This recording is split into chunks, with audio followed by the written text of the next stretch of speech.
Hello, and welcome back to the podcast. Today, we are picking up where we left off last week, and we are going to take a closer look at why it is so bloody hard to diagnose your own leaky funnel or your new offer launch, your pre launch. We are going to diagnose why it is sheer impossible to find that moment that matters, that is letting your funnel down. So today I want to share a client project with you, one of my favorites over the past few years. And it just so beautifully highlights how when you admit to yourself that you are simply too close to your offer, to your audience, to the whole process, it feels so much harder than it actually should be to bring a new offer to life. So I am going to introduce you to Krista Miller from Summit in a Box. If you're new to her, I literally call Krista the Summit Queen. She helps online business owners to run their first or next successful virtual summit. She knows her stuff. Her audience loves her. She has a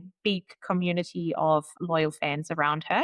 So when Krista looked into launching a brand new offer that was somewhat aligned with her current offer lineup, but touched on different pain points her audience was experiencing, she decided to talk to me, explore how I can support her with her offer messaging. And as we started talking, it became evident that the intensive was the best option for Krista. So what we did was start with a super strategic audience survey that I put together for her to identify messaging gaps, opportunities, beliefs people had around this new offer, and make the whole launch process a lot smoother. And when I say the whole launch process, I mean obviously the copy, the messaging, the pre-launch runway, the webinar design, but also the offer creation. So Krista had a pretty good idea around what this offer would include, but what wasn't so obvious was the format, the packaging, how her audience wanted to experience this offer. So all this was part of the process, and thankfully, as you can hear in a second, because I'll hand you over to Krista. Thankfully, everything fell into place for her. Krista had an amazing first launch result, and how she put it, the whole process, the whole launch experience felt fun. And we've worked together again since, which hopefully speaks volumes of, the work we have done together and the clarity that it has provided Krista with. So have a listen. Krista's going to talk you through her experience and what that meant for clarity in her launch process. Hey everyone, so excited to be here. So I am Krista. I am the owner of a company called Summit in a Box, where we teach online business owners how to plan and launch profitable virtual summits that are just a great experience for everyone involved, both as far as the process goes and as far as results go. We want it to be impactful for the hosts, for speakers, and for attendees. I've been in business since 2015, so I've worked with lots of different people, launched lots of different offers, written a lot of copy, both good and terrible. I'm excited to talk about it a little bit more today. So when I approached Nadine for help with my copy, I don't really know what I thought I was doing before that, because I decided I wanted to launch a new course and I just wanted to get it out quick. I'm one of those people where I have an idea and I want it to happen yesterday. We're doing this fast. So I was like, I'm just going to write my own copy. I don't have time for this. I don't want to find someone. I had previously had a full-time employee who wrote all my copy, and she kind of stepped into a different role and wasn't doing that anymore. So I didn't have a go-to. So I was like, I'm just going to do this. And I don't even know if I got further than the blank page before I was like, oh yeah, this is why I don't write my own copy. I need to find someone else. I knew that the results just weren't going to be as good. The sales page was not going to speak to my ideal person as effectively as someone who actually knew what they were doing and it was their thing. And really, I didn't look around. I had received an email from Nadine. She literally, all she did was pitch me to be on my podcast. And it was so memorable. It was such a great pitch. And going to her website and looking into that pitch was such a great experience. It was just a no-brainer. I did not look around. I did not look for other copywriters. All right, let's go see if she has an offer that will work. And luckily she did. I think while I was on her site. Just the way her offers are communicated, the way her own copy is written, it just fit in perfectly. And I could tell that we were going to get along just fine. Something else I had gone back and forth on was the audience research piece of things. I have never really done audience research. I've done like sent a couple probably pretty terrible surveys, in my day, and used it in the best way I knew how. But I just decided to trust Nadine. She said it was, really helpful, a big deal to do this audience research for a new offer. I was like, hey, let's give it a try. And oh man, it's one of the, like, I want to do it for everything now. I want to go back to all of our offers we've been selling for years and do the audience research now so I can make it all even better. I was just like the direct word for word responses we got from people with their concerns, things they're excited about, things they're looking for, what they want help with, what they've tried before that hasn't worked. Having their exact words to both like influence how I'm creating this course and what I'm putting in it, and like what goes into the sales copy, like, is an absolute game changer. And something else I didn't expect was how that audience research impacted the rest of the launch process and the rest of the marketing process. And I guess like what's so great about it is because I went through and I was able to read and kind of study all of the responses, but then Nadine did the hard work of incorporating that into the sales page and into the emails. So those are just so solid, such great pieces of copy. And I'm using those now for everything else I do. Like, I had to go, of course, make a webinar for this launch, and I was staring at that blank page. I was like, oh my gosh, this is going to be miserable. And I pulled up the copy document kind of just for some wording reference and stuff. I was like, oh, I don't have to write this webinar, because she basically did it for me in the registration page copy that she wrote for it, in the emails she wrote to promote it. And then I was able to pull from the sales page for the course too. Like, I came up with very little content for what needed to be included in the webinar. Like, I fleshed it all out more, of course, and like added the more detailed strategies and things like that. But I didn't have to figure out what should be in there because she already did it. And it was, oh man, that's like maybe one of my favorite, like, unexpected benefits. I made writing 37 pages of webinar scripts and notes a whole lot easier. So we'll definitely do that again. This was such a great launch, and it was a great program. It was something they needed, but I owe so much to Nadine, the amazing copy, the amazing audience survey. Oh, it was just so good, so good.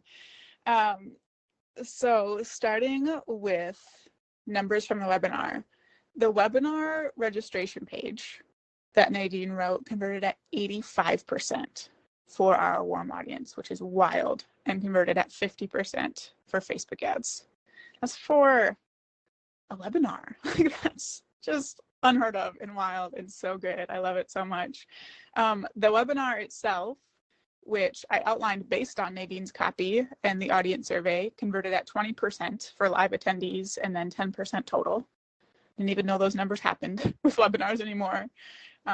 So that was just really wonderful too. And then our launch numbers were great. I didn't really have a gauge on like what conversion rate to expect from our email list, because this was a program we were launching that's totally different than the topic we usually teach. But our people were so excited and they resonated with everything, and they were so excited for the results, and were like echoing back what was said in the sales page, in the promo emails, and all of that. So it was really great, and all of this performed well enough for us to use on Evergreen, which is very exciting for me because that means I don't have to rework anything. We also had some sales come in from our main email list who wasn't signed up from the webinar. So all the promo emails Nadine wrote for the program, we also sent to people who didn't register for the webinar. We had 15 extra sales, so $15,000 in additional revenue came from that.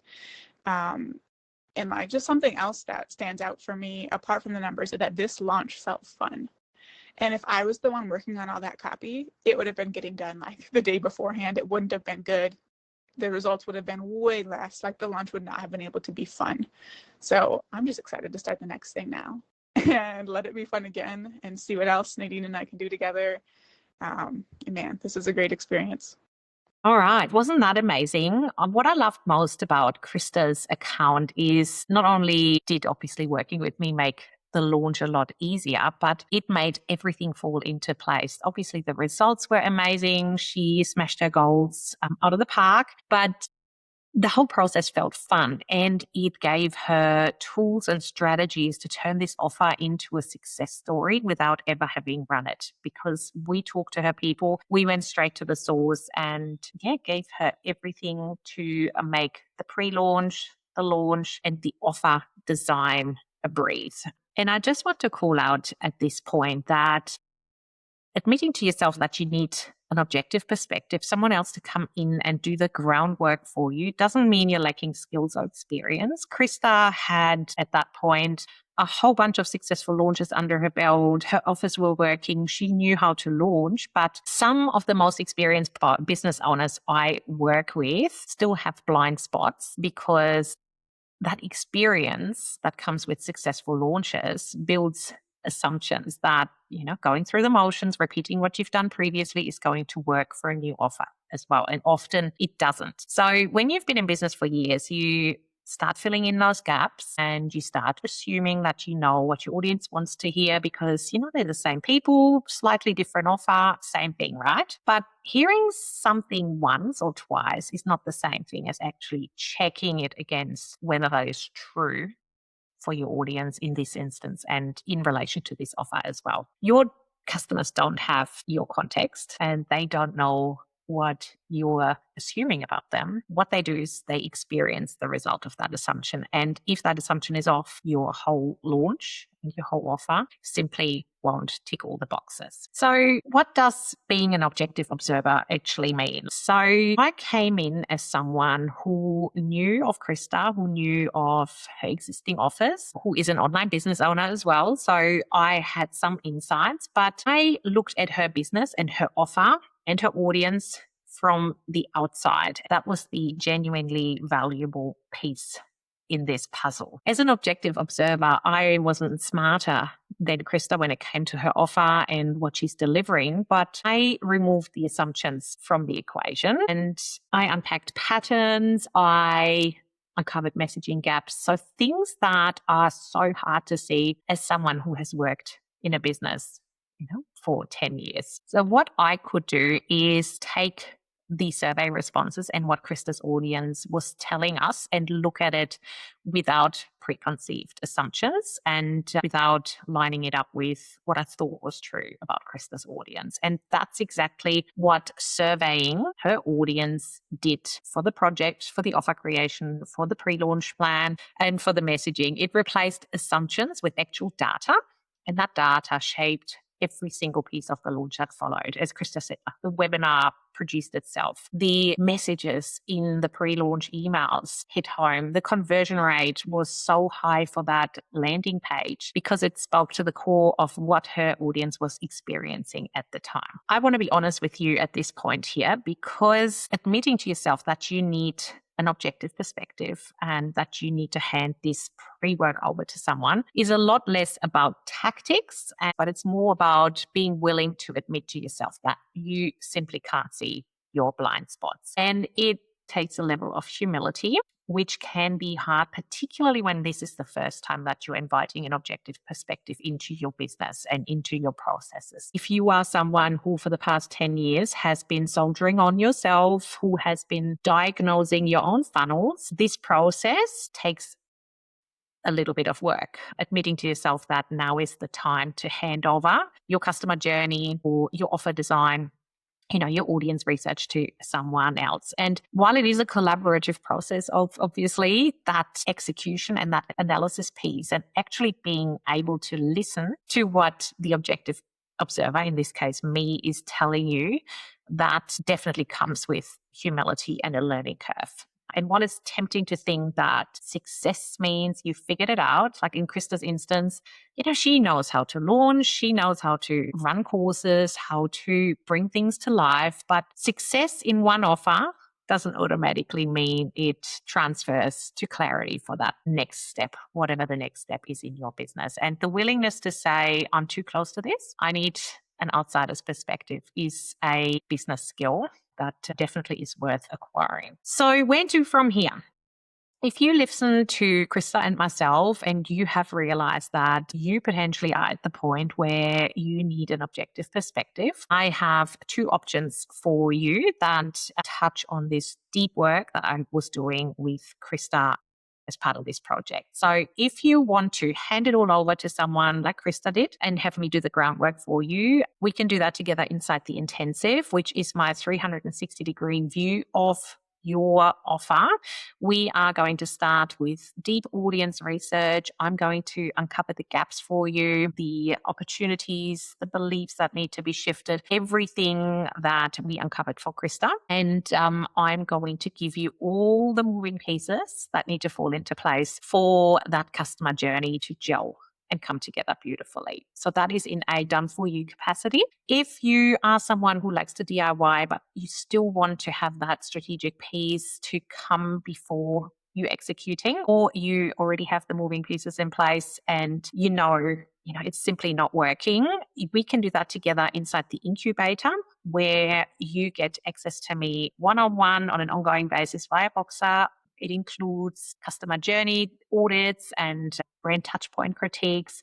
So it's a high touch experience where we brainstorm together, we troubleshoot together, and we help you fix what's not working or design your next big thing together. And I have just added brand new AI tools into the incubator. So if you want to DIY that audience research piece while tapping into my framework, there are two powerful tools inside the incubator. The first one is an audience survey creator, which gives you totally strategic and totally bespoke questions specific to your offer and the audience that you want to survey. So you can design your own audience survey based on my framework. And the second tool then helps you to analyze the raw data, again, based on the things that I look out for. And it gives you powerful patterns, quotables, beliefs, etc. And what it does, because I don't want it to replace our conversation and our brainstorming, it gives you powerful prompts and things to bring to our next Voxer session.